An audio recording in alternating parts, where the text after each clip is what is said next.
안녕하세요. 기독교 인생 과목 네 번째 시간입니다.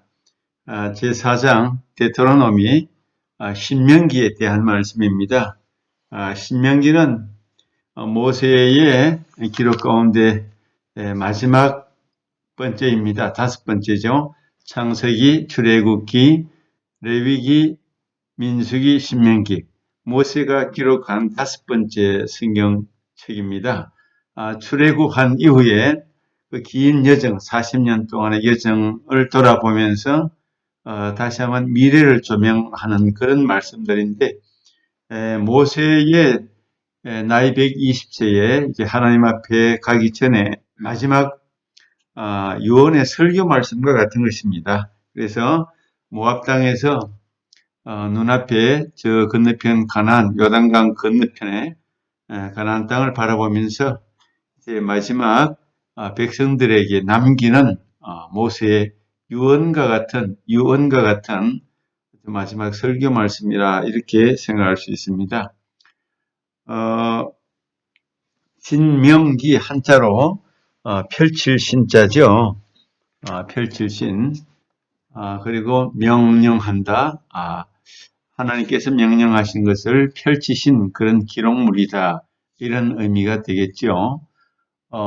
데토로노미라고 한 것은 두 번째 주시는 법, 그런 의미도 포함되어 있습니다. 여기 기록되어 있죠. 신명기는 앞선 네 권의 책에 기록된 하나님의 모든 말씀, 토라, 규례, 계명, 법도 우리는 그냥 계명, 십계명 이렇게 얘기할 수 있지만 십계명 이외에도 여러 종류의 작은 법들, 규례들이 있죠. 그런 것들을 이렇게 나누어서 토라다, 규례다, 계명이다, 법도 이렇게 세분화시켜서 말할 수도 있습니다. 이제 약속의 땅에서의 삶을 예언한 책이다. 첫 번째 관점에서 이렇게 이제 설명해 볼 수가 있습니다. 약속의 땅이 어디죠? 가나안 땅이죠. 그곳에 들어가서 어떻게 살아야 될 것인가에 대한 그런 말씀이니까 예언의 말씀이라고 볼 수도 있겠죠. 이제 모세는 가나안 땅에 들어갑니까? 못 들어갑니까? 모세는 들어가지 못한다고 했습니다. 모세도 그 위대한 하나님의 종 200만 이스라엘 백성들을 애굽 땅에서 인도한 그 하나님의 큰 위대한 종도 하나님 앞에 어떤 잘못한 일 때문에 결국은 가나안 땅에 들어가지 못하고 그의 후계자 여호수아가 대권을 이어받아서 백성들을 이끌고 요단강을 건너고 가나안 땅에 들어가고 모세는 자기 사명은 이제 40년 동안 광야 생활로 인도했다가 광야 생활이 끝나는 모압 땅에서 요단강을 눈앞에 두고 그곳에서 이제 하나님의 부르심을 받고 이 땅을 떠나는 것입니다. 마지막 기록한 유언의 말씀이 신명기입니다. 출애굽한 이후에 40년째 되는 해 11월 1일에 아라바 광야, 이 지금 모압 땅이라고 볼 수 있습니다. 요단강 우편에 있는 땅입니다. 요단강 건너편 우편에 있는 땅입니다. 여호와께서 이스라엘 백성들을 위하여 모세에게 명령하신 모든 말씀을 모세가 마지막으로 다시 풀어서 설명한 내용이다.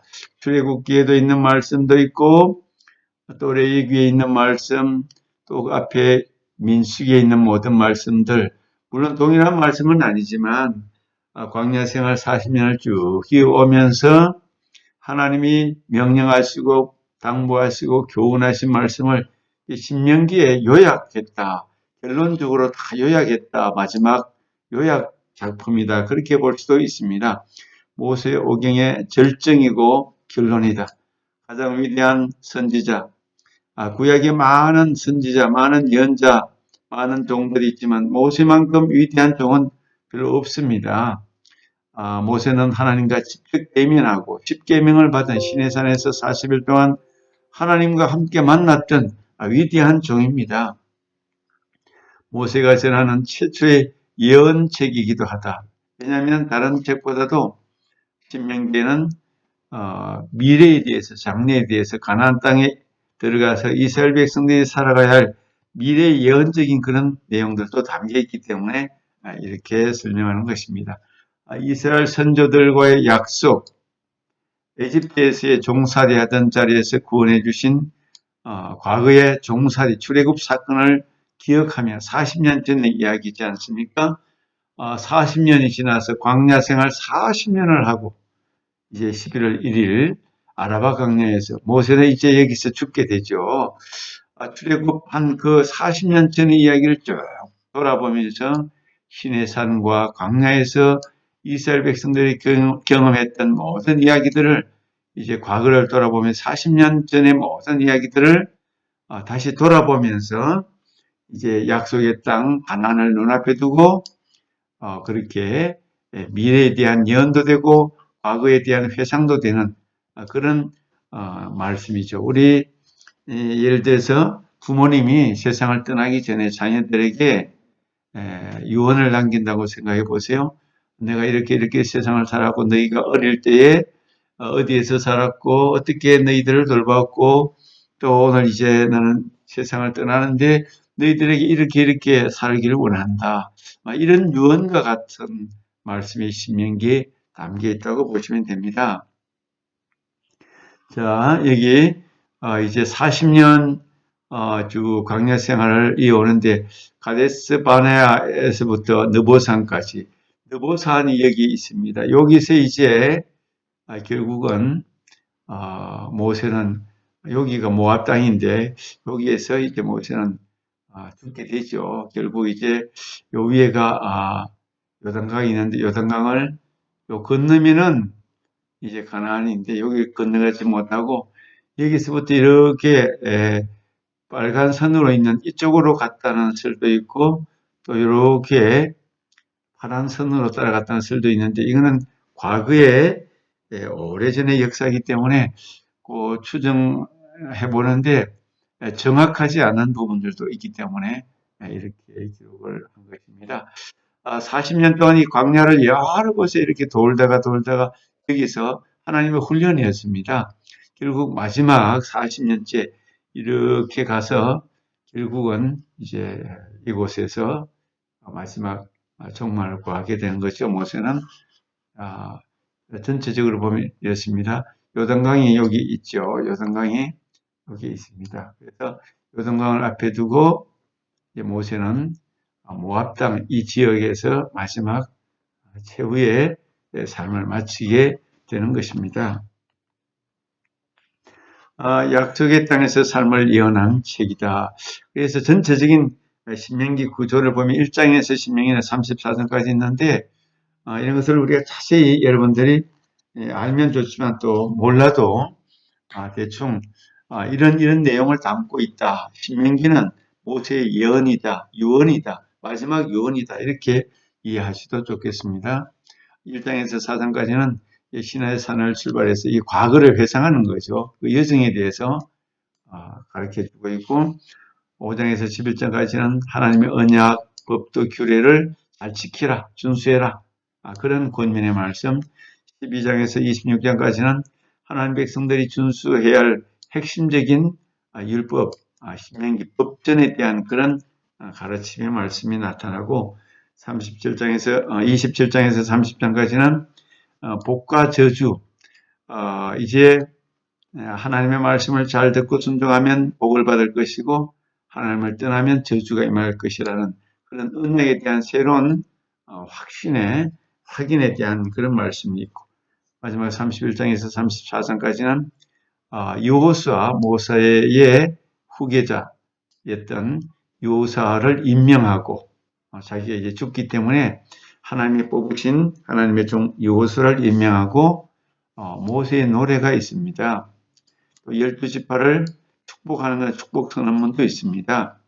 그래서 마지막 모압 땅에 있는 그 느보산에서 모세는 죽게 되는데 성경에 모세의 시신, 모세의 묘를 알 수 없다고 합니다.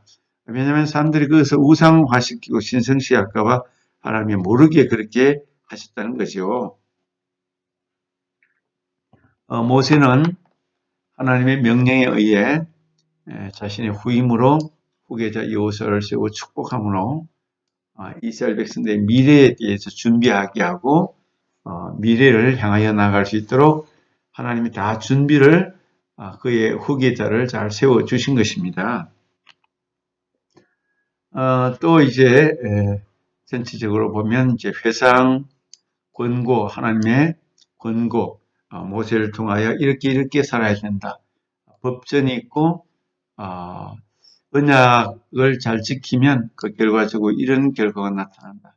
그리고 이제 미래에 대한 그런 조명을 전체적인 구조 속에서 읽어볼 수가 있다는 것입니다.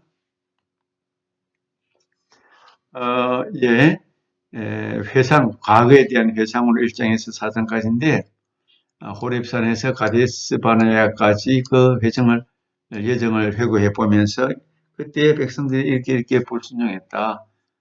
이렇게 했어야 된다. 이런 말씀들 2장은 가데스에서 아르논까지 이런 내용들을 구체적으로 읽어보면 알지만 성경을 그러나 읽어보지 않으면 상당히 추상적으로 피상적으로 들릴 수 있습니다.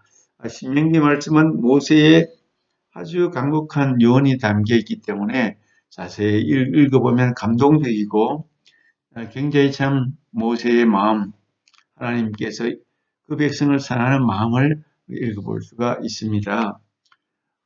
이제 1장에서 4장과 31장과 34장, 그 과거와 미래와 과거를 이렇게 서로 대조해서 볼 수 있는 그런 그 관계를 갖게 됩니다. 31장은 새로운 후계자 여호수아를 세웠다. 모세의 노래, 또 기쁨, 경배, 축복, 12자손, 12지파에 대한 축복, 그리고 이제 모세의 죽음, 이런 내용들이 나오는데 그것이 과거를 돌아보는 1장에서 4장, 미래에 대한 조명인 31장에서 34장, 이런 대비되는 그런 구조를 가지고 있다고 볼 수가 있습니다. 데트로노미, 신명기, 그리고 또 시내산 언약과 모압 언약, 이 언약이라는 관점에서 또 두 번 나오는 것이요. 5장에서 11장까지는 시내산은 모세가 시내산에 올라가서 40일 동안 하나님을 만나면서 받은 그 약속의 말씀들, 언약들입니다. 그런 시내산 언약에 대해서 권고하는, 잘 지켜야 된다. 그리고 또 27장부터 30장까지는 모압 땅까지 왔으면 40년을 거의 다 와가지고 가나안 마주보는 우측편에 모압 땅이 있습니다. 그곳에서 다시 한번 언약을 세우시고 그 언약을 지키면 결과가 이렇게 된다는 말씀을 가르칩니다. 5장은 10계명에 대한 재언급, 그리고 6장은 쉐마라는 말이 히브리어로 쉐마는 하나님의 말씀을 들으라, 들으라는 뜻입니다. 이와 하나님의 명령을 지키고 사랑하고 섬기고 경외하고 섬기라, 이 말씀을 들으라, 쉐마, 그런 뜻입니다. 또 세 가지 우상 숭배 금지, 권력, 물질, 자기의 이런 내용들도 나옵니다. 그리고 하나님을 사랑하고 계명을 잘 지켜야만 된다. 이런 권면에 대한 말씀들이 담겨 있습니다. 참 하나님의 사랑과 민족에 대한 뜨거운 그런 애국심이 담겨 있는 모세의 설교를 우리 이해하게 되는 것입니다. 27장에서는 이제 가나안 땅에 들어가서 이렇게 살아야 된다는 그 언약을 다시 한번 회상하는 그런 갱신의 의미가 들어있고, 또 복과 저주에 대한 다양한 목록, 하나님의 말씀을 잘 지키면 들어가도 복을 받고 나가도 복을 받고 떡반죽 그릇도 복을 받고 성문에서도 복을 받고, 그러나 하나님의 말씀을 떠나면 온갖 저주가 임한다. 그렇게 기록이 되어 있습니다. 29장에는 모압에서 언약을 맺는 그런 새로운 결단의 말씀이 있고, 30장에는 회개를 통한 은혜 베푸심에 대한 약속의 말씀도 있고, 그리고 하나님 말씀을 잘 지켜야 된다는 강력한 촉구가 이제 30장에 나오는 것을 볼 수가 있습니다. 이렇게 신명기는 다른 앞에 나왔던 창세기, 출애굽기, 레위기, 민수기하고 다르게 모세의 간곡한 부탁, 당부, 또 명령, 또 미래에 대한 자기는 떠나지만 자기는 하나님 품 안으로 돌아가지만 남겨둔 그 후손들, 그 자손들이 복을 받아야 되는데 하나님을 떠나면 우상을 섬기면 장차 어떻게 될 것인가에 대한 참 애타는 마음을 담고 설교를 합니다. 모세가 걱정한 대로 이스라엘 백성들은 참 가나안 땅에 들어가서는 여호수아가 살아있을 때는 하나님 말씀을 잘 지키고 순종했지만 여호수아가 세상을 떠나고 그 이후부터는 사사기에 보면 이스라엘 백성들이 하나님을 배반하고 가나안 땅의 우상을 섬기고 하나님을 잘 섬기지 못했죠. 그래서 계속해서 여러 가지 종류의 심판과 아픔을 겪게 되는 것이 이제 성경에 나오는 거죠. 자, 그다음에 이제 12장에는 여호와 하나님을 예배하는 장소의 단일화. 아무 데서나 하나님께 구약된 예배하면 안 된다. 하나님이 정해 놓으신 그런 장소에서 예배 드리고 제사 드려야 된다. 예물에 대한 규례들, 예물들을 하나님이 정하신 깨끗한 것들, 그러한 것들을 예물로 하나님께 올려야 된다. 거짓 선지자들, 우상 숭배자들에게 속지 말 것을 권면하고 15장, 16장은 면제년,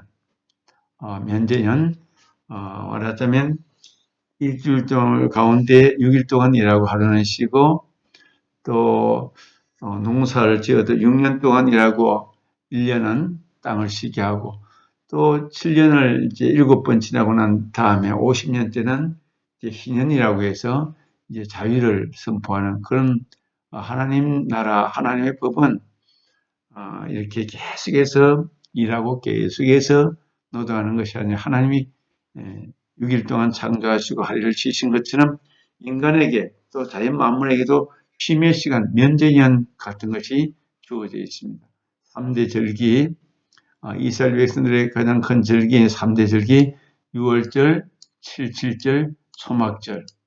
6월절은 이스라엘 백성들이 애굽에서 나오는 탈출하는 그런 해방절기고 77절은 이제 봄에 보리 농사를 짓고 이제 하나님 앞에 감사하는 그런 절기고 수막절은 가을에 요즘 말하면 추수감사절처럼 가을에 모든 농사를 끝내고 하나님 앞에 감사의 절기를 드리는 그런 절기. 이 세 가지가 오늘날까지 그 유래와 그 의미가 전해지고 있습니다.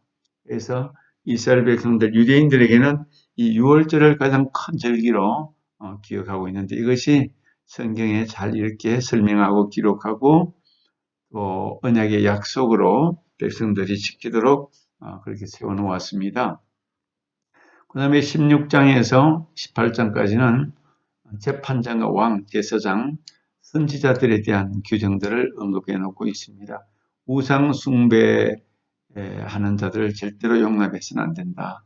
오늘날도 이단과 사이비 이단들이 있는데 오늘날은 뭐 종교의 자유 뭐 이런 인권에 대해서 강조하기 때문에 참 그냥 두지만 옛날 같으면 결코 용납할 수 없는 그런 사람들이기도 합니다. 이 19장에서 25장은 사회적, 종교적 정의에 대한 규례들을 잘 설명해 놓고 있습니다. 26장에는 가나안 땅의 첫 열매를 하나님 앞에 바쳐야 된다. 매 3년째 11조에 대한 규례, 여호와 하나님과 맺은 언약에 순종하는 자들에 대한 축복의 규례들 뭐 이런 것들이 기록되어 있습니다. 12장부터 26장까지는 신명기 법전이라고 말할 수 있는데 우리 하나님 백성을 위해서 이렇게 살아야 되고 하나님을 이렇게 섬겨야 되고 이런 절기를 섬기고 또 이렇게 우상이나 거짓 선지자들은 결코 섬겨서는 안 된다는 하나님의 백성들은 이방 백성들하고 다르게 하나님의 말씀에 따라서 거룩하게 구별되이 신령하게 살아갈 수 있도록 하나님께서 철저하게 하나님의 법 안에서 살도록 그렇게 규례를 정해 주신 것입니다. 신명기에 나타난 그리스도, 구약 성경에는 항상 신약의 예수 그리스도를 초점으로 두고 성경은 모든 주인공이 오직 한 분 예수 그리스도라고 볼 수 있습니다. 그래서 구약에도 예수님을 지향하고 신약도 예수님을 지향한다고 보는데 구약에는 예수님에 대한 여러 가지 상징적인 비유적인 예표적인 의미들이 각 구약마다 나타나고 있습니다. 그래서 신명기에도 예수 그리스도께서 신약에 신명기의 본문을 여러 군데에서 사용하고 있습니다. 마태복음에 보면 예수님이 40일을 금식하신 후에 광야에서 마귀의 시험을 물리치실 때에 이제 신명기의 말씀을 인용하는 거죠. 첫 번째 마귀가 예수님을 유혹하기를 네가 만일 하나님의 아들이거든 영하여 이 돌들로 떡덩이가 되게 하라. 그렇게 마귀가 예수님을 유혹했을 때 배가 아주 얼마나 고픕니까? 40일을 금식했는데 그때 예수님이 하신 말씀이 신명기 8장 3절 인용하시면서 사람이 떡으로만 사는 것이 아니요 여호와의 입에서 나오는 모든 말씀으로 사는 줄을 내가 알게 하려 하심이니라. 이렇게 말씀하시면서 신명기 말씀으로 마귀의 첫 번째 유혹을 물리치시게 된 것입니다. 두 번째 마귀의 유혹이 뭔가 하니까 마태복음 4장 6절에 보면 네가 만일 하나님의 아들이거든 그 높은 곳에 세워놓고 뛰어내리라.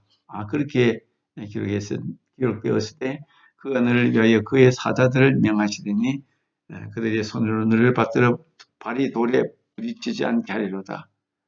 이런 유혹을 합니다. 네가 진짜 하나님 아들이면 이 높은 곳에서 뛰어내리라. 그때 예수님은 신명기 6장 16절 말씀을 인용하시면서 너희의 하나님 여호와를 시험하지 말라. 마귀는 하나님 말씀으로 물리치면 마귀는 꼼짝을 못하고 물러가는 것을 우리가 알게 되는 것입니다.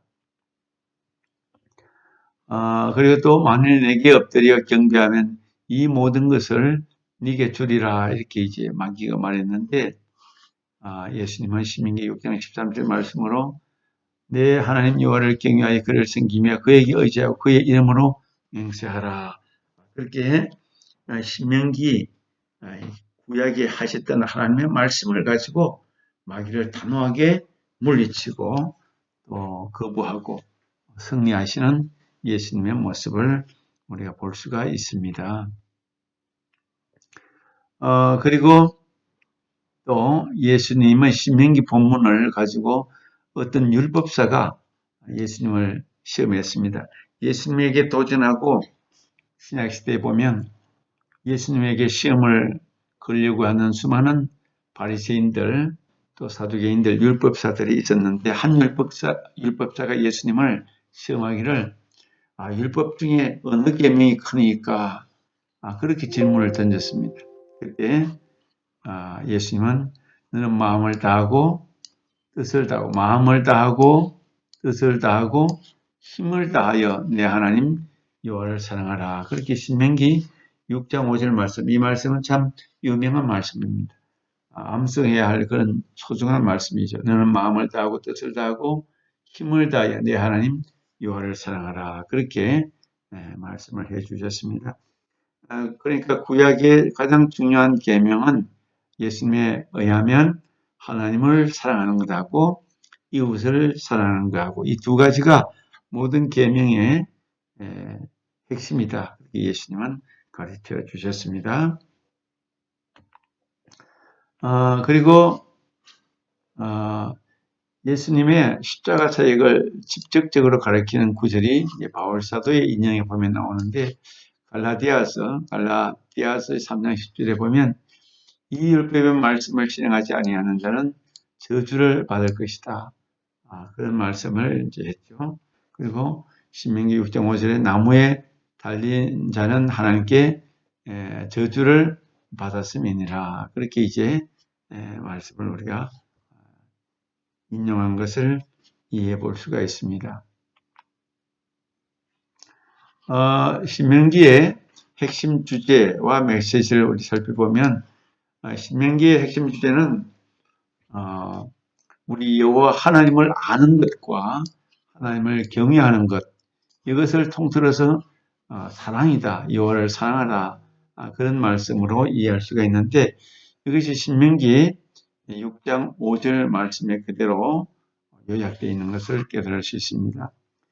신명기 6장 4절 5절에 보면 이스라엘에 들어라, 이걸 쉐마라고 히브리어로 쉐마, 들어라, 쉐마 이렇게 말합니다.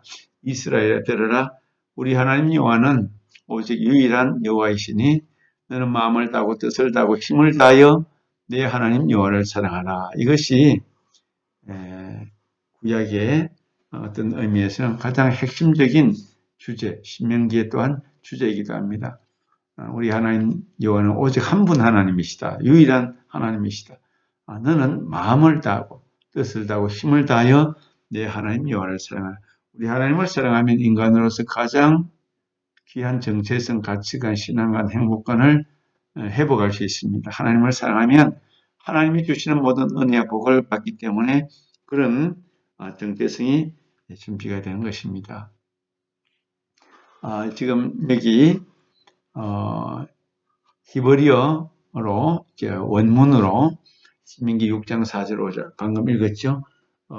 이스라엘에 들으라, 우리 하나님 여호와는 오직 유일한 여호와이시니 너는 마음을 다하고 뜻을 다하고 힘을 다하여 내 하나님 여호와를 사랑하라. 이것이 이 말씀이 이제 이렇게 히브리어로 적혀 있습니다. 쉐마라고 했죠. 들으라, 쉐마, 쉐마. 히브리어로 쉐마란 말은 이스라엘에 들으라. 뭘 들으라는 말입니까? 우리 하나님은 오직 한 분이시니 너는 마음을 다하고 뜻을 다하고 힘을 다하여 내 하나님 여호와를 사랑하라. 이 말씀을 늘 듣고 이 말씀을 이스라엘 백성들은 다니들에게 이렇게 이마에 종이에 적어서 붙여주고 손목에 메어주고 벽에 붙여놓고 늘 이 말씀을 배우게 했습니다. 이것이 이스라엘 백성들, 유대인들의 교육 방법이었습니다. 우리 마음을 다하고 또 뜻을 다하고 힘을 다하여 사랑하라 했는데, 이 마음을 다하라, 이거는 이제 우리의 그 인격적인 그런 의미가 담겨 있습니다. 개인의 지성과 감정과 의지, 이 모든 것을 다 해서 전인격적으로 우리 하나님을 사랑하라, 그런 의미가 다 담겨 있습니다. 마음과 정신과 의지는 비슷한 개념이죠. 힘을 다해라, 힘을 다해라. 이건 우리의 가진 달란트, 우리가 가지고 있는 재능, 우리가 가지고 있는 기술, 우리가 가지고 있는 능력을 다 바쳐서 하나님을 사랑하라. 그리고 넷째, 또 우리가 힘을 다한다, 뜻을 다한다, 뜻을 다한다, 마음을 다한다, 뜻을 다한다, 힘을 다한다. 이거는 이제 목숨을 걸어라. 영혼을 다하고 생명을 다하고 숨을 거둘 만큼 네가 하나님을 사랑하라. 이 세 가지를 다 합치면 전적으로 전심을 다해서 우리 인격적으로 또 우리 마음을 다하고 또 가진 재능을 다하고 힘을 다 바쳐 생명을 다 걸고 하나님을 사랑하라. 이런 의미가 신명기 6장 4절 5절에 담겨 있습니다. 그러니까 이스라엘 백성들은 이런 차원에서 우리 아이들에게 하나님을 어떻게 사랑할 거냐, 전인격적으로 내 능력을 다 바쳐서 내 힘을 다 해가지고 내게 주어진 재능을 다 들여서 하나님을 일생 동안 사랑하라. 이것이 신명기가 가르치는 뜻이다. 그렇게 우리가 이해하면 좋겠습니다. 신명기 6장 4절 5절, 이것이 전체적인 신명기 핵심 말씀. 이스라엘에 들어라, 쉐마, 우리 하나님 여호와는 오직 유일한 여호와이시니 마음을 다하고 뜻을 다하고 힘을 다하여 내 하나님 여호와를 다. 마음은 전인격적으로, 뜻은 아주 목숨을 걸고, 힘은 내가 가지고 있는 모든 달란트, 은사, 재능을 가지고 우리 하나님 여호와를 사랑하라. 그런 의미를 담고 있다고 이해하시면 되겠습니다. 자, 우리 생각 나누기에서 나는 여호와 하나님을 온전히 사랑할 수 있는가, 사랑하는가? 하나님을 사랑한다 참 쉬운 문제가 아닙니다. 막달라 마리아가 예수님을 지극히 사랑했는데, 그래서 성경에 기록되고 한 여인의 사랑이 참 성경에 기록되고 끝까지 예수님의 무덤의 자리까지, 부활의 자리까지 끝까지 따라갔던 막달라 마리아처럼 우리가 사랑하면 그렇게 존귀한 막달라 마리아는 7귀신이 들었던 여인인데 정말 쓸모없는 여인인데 예수님을 사랑하니까 성경에 기록되고 가장 귀한 거룩한 여인이 되었습니다. 우리가 하나님을 온전히 사랑하면 우리 인생이 아주 값지게 되어 있습니다. 거룩하게 되어 있습니다. 이런 차원에서 한번 이해해 보시면 좋겠습니다. 두 번째로 여호와 하나님을 사랑하는 방법이 뭘까? 기도하는 것인가? 성경 읽는 것인가? 또 행동을 어떻게 해야 되는 것인가? 이런 차원에서 하나님을 사랑하는 방법을 우리 생각해 볼 필요가 있겠죠. 기도하는 것도 사랑하는 것이고 실천하는 것도 사랑하는 것이고 말씀을 읽는 것도 암송하는 것도 사랑하는 것이고 우리가 사랑하는 연인을 이성을 사랑할 때 뭘 주고 싶고 생각나고 하루 종일 생각하고 또 늘 그런 것처럼 우리 하나님을 그렇게 사랑하면 우리가 가진 건 모든 것을 드리고 또 위에서 충성하고 봉사하고 섬기고 이 모든 것을 할 수 있죠. 그것이 사랑이라고 볼 수가 있을 것입니다. 여호와 하나님의 모든 말씀들, 토라, 십계명, 계명, 규례, 법도 등은 이게 어떤 의미로 다가오는가? 하나님의 말씀이 십계명 같은 것이 정말 오늘도 지켜야 할 것인가? 나에게 소중한 것인가? 구약의 말씀은 나에게 필요가 없는 것인가? 한번 깊이 있게 신앙을 가지고 있다면 고민하고 생각해 볼 필요가 있을 것입니다. 모세가 가나안 땅에 들어가지 못하고 죽는 것을 어떻게 생각하는가? 모세는 결국 가나안 땅에 들어가지 못했습니다. 인간적으로 보면 참 슬픈 일이죠. 그러나 자기 사명은 다 했습니다. 우리 인간은 어디까지가 나의 사명인가, 어디까지가 내가 해야 할 것인가에 대한 고민을 하면서 살아가야 할 존재이기도 합니다. 늘 우리의 부족함과 우리의 한계성을 알고 하나님을 알고 우리 이 땅에서 80세를 살든지 90세를 살든지 60세를 살든지 그 기간 안에서 하나님 안에서 주어진 그 귀한 생명을 어떻게 최선을 다하고 값지게 살아갈 것인가에 대한 그런 고민을 할 수 있으면 좋겠습니다. 이렇게 신명기는 출애굽한 이후에 긴 여정과 또 장래 가나안 땅에 들어가서 미래를 어떻게 살아가야 할 것인가. 모세의 마지막 유언을 우리 읽어볼 수 있는 그런 내용이 신명기입니다. 하나님의 말씀대로 모세는 자기 사명을 마쳤고 마지막 유언적인 설교를 신명기에 남기고 여호수아에게 자기의 귀한 사명을 다 맡기고 드리고 가는 그런 귀중한 구약에서 가장 탁월한 하나님의 종 선지자인 것을 우리가 알게 되는 것입니다. 창세기, 출애굽기, 레위기, 민수기, 신명기 5권은 모세가 기록한 것으로 알고 있습니다. 마지막 신명기에 대한 말씀을 우리가 나눠봤고요. 다음은 이제 여호수아서가 이제 등장하게 되죠. 이후에 이제 시간도 신명기에 대한 요약을 우리가 같이 한번 나눌 수 있으면 좋겠습니다. 하나님의 말씀을 우리가 자세히 알고 또 암송할 것을 기억하고 암송할 수 있다면 내 일생에 아주 소중한 진리의 말씀, 좌우명이 될 수 있고 하나님의 말씀은 1000년이 지나든 2000년이 지나도 변하지 않습니다. 늘 같은 말씀. 인간의 소설책, 인간의 철학은 늘 바뀌고 또 한 세기가 지나면 쓸모없이 될 때가 많은데 하나님의 말씀은 영원한 말씀으로 지금도 우리의 심령을 두드리고 우리에게 생명을 주는 말씀이다 라고 생각하고 이해해 주시면 좋겠습니다. 수고하셨습니다. 오늘 여기까지 수업을 마치도록 하겠습니다. 그리고 계속해서 우리 신명기 요약을 잘 들어주시기 바랍니다.